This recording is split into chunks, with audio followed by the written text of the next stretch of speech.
Yeah, good morning. Hey now, PSW staff, clients, and friends for Wednesday. Happy Wednesday. Yesterday was fun looking at Louis Jordan, one of the early pioneers of boogie woogie rock and roll, and we're going to see today how he influenced a genre of music in the 1950s. I mean, he was mostly doing that in the 40s, though. When you think of that, it's wild. What he was doing on the saxophone, this gentleman we're going to talk about today was doing on the guitar.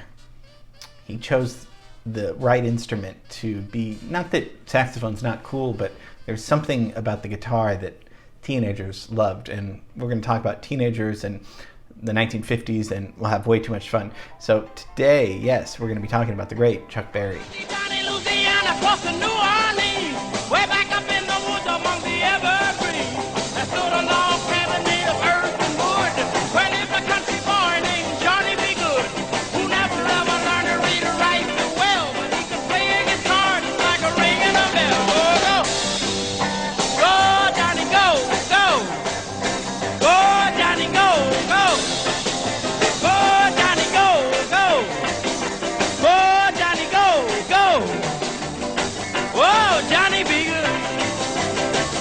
Everyone knows Chuck Berry, right? American singer and songwriter.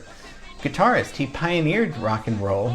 Rock and roll goes back to a ship rocking and rolling, but then a DJ in 1951 coined that term. Alan Freed coined it, which is the new style of playing this kind of rocking and rolling music. But as we saw with Louis Jordan, he did that on a saxophone with his band. And we talked about how it was swing big band music in the 30s. You know, it was really big in the 30s and 40s. But Louis Jordan comes in and makes it a smaller band because it's way less expensive. And instead of paying 30, 40 guys, you can pay 8 guys to get that big sound where he's almost using amplification. By the time Chuck Berry comes in, of course, the electric guitar is going to be taking over. And without Chuck Berry, we probably wouldn't have the Beatles and the Rolling Stones. I mean, people, go on and on about his importance, and it was very important. So let's take a look at just what, let's get over there. Let's leave Arkansas and go to Missouri. Let's take a look at what was going on. So he grows up in St. Louis. He's born in 1926. He's going to be perfect timing in the sense of what's going on. So the 40s, the World War II, right? World War II ends 1945. Soldiers come home, people come home, the white picket fence. By the 50s, what's going on? You get the teenager, because Catcher in the Rye comes out in 1951. That's J.D. Salinger. That's going to be hugely provocative and important. And we get movies like Rebel Without a Cause, Nicholas Ray, in 1955. We get somebody like James Dean on the screen. This is the teenager. It's weird to think that the teenager didn't really have an identity beforehand. Of course there were teenagers, but the 50s, the teenager was, and what was the teenager interested in? Cars, food, sex. I mean, these were things, high school kids were thinking about. And we could look at Chuck Berry's lyrics and music from a political but really what he was doing was just trying to make a buck and make good music for people that wanted to buy it. And he did it really well. So let's take a look at how he did it. Let's listen to Louis Jordan's Ain't That Just Like a Woman. Ain't That Just Like a Woman comes out in 1946, about 10 years before his big iconic song Johnny Be Good. Let's listen to Louis Jordan and just tell me if you can hear the influence.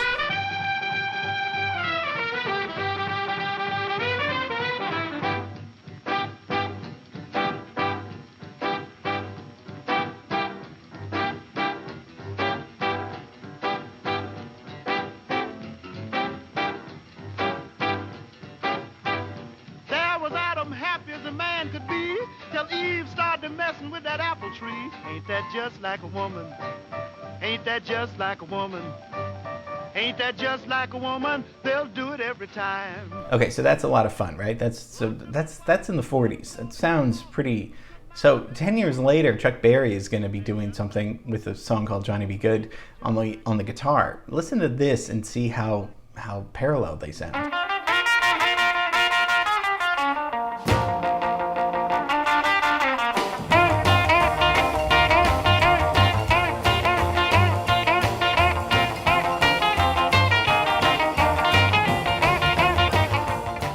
It's very cool, right? I mean, again, I'm just trying to show the evolution, not so much, oh, so-and-so stole from this, because as we all know, everyone, copies and borrows and steals and all that stuff. So it's the evolution. It's not so much like, oh, okay, because we could go 10 years before Louis Jordan, you just keep going back and back. And this is what keeps me up all night, all the time. You just keep stepping back. So, but for right now, Johnny B. Good is definitely is influenced by Louis Jordan's, song.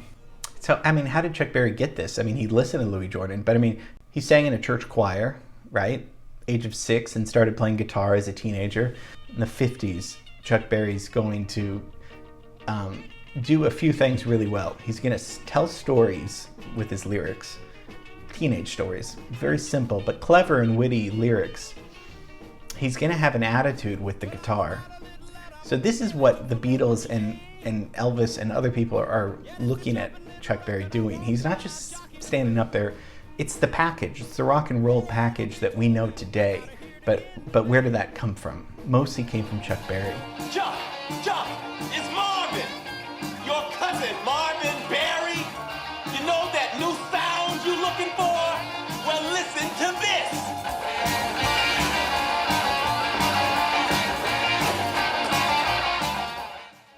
He was on stage with the guitar, with the moves, with the songs, with the voice, with the attitude. Attitude is very big. With the duck walk, that set the template for people that are still doing that today, right? So really by 1955 with Maybelline, he's taking over music. By that time, he's number one. Oh, Maybelline, can't you be true? Oh, Maybelline, why can't you be true? You started back doing the things you used to do. As I was motivating over the hill, I saw Maybelline in a coupe de ville. Cadillac rolling on over the road, nothing not to run my V8 Cadillac doing about 95 and just bumping the bumper, rolling side to side. Maybelline, why can't you be true? Oh, Maybelline, can't you be true? You started back doing the things you used to do.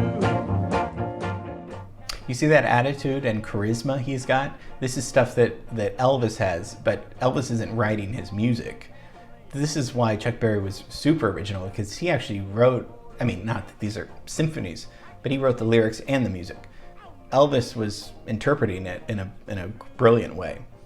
Little Richard was interpreting it, James Brown. And this is what's really cool because, we think of Europe being, ahead of it a lot of times, ahead of classical music or whatever. But then without America, you wouldn't have Beatles and the Rolling Stones, because we developed jazz, we developed rock and roll, and Europeans took note of what we were doing. I mean, if we think back to Scott Joplin, what a brilliant, genius American composer.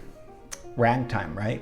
From classical music, somehow we shifted over to ragtime, and from ragtime, that's where jazz and popular music really started. But I mean, he's in the 1800s, late 1800s, Scott Joplin.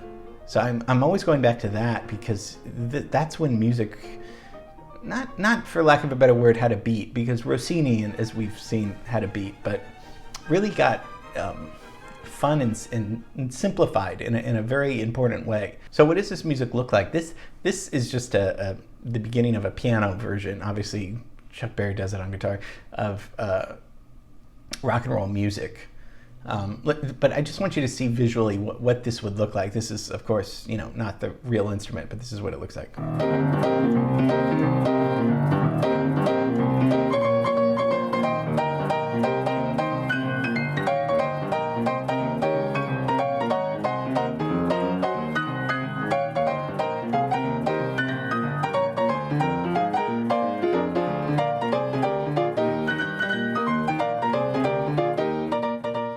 To me, that looks a little bit like Scott Joplin, which is, 50 years before with Maple Leaf Rag.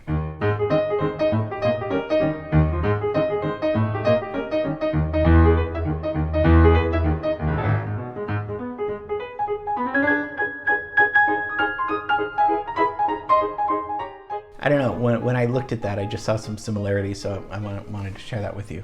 So Chuck Berry, I mean, we'll come back to him, we'll come back to Louis Jordan, just about our evolution of understanding music.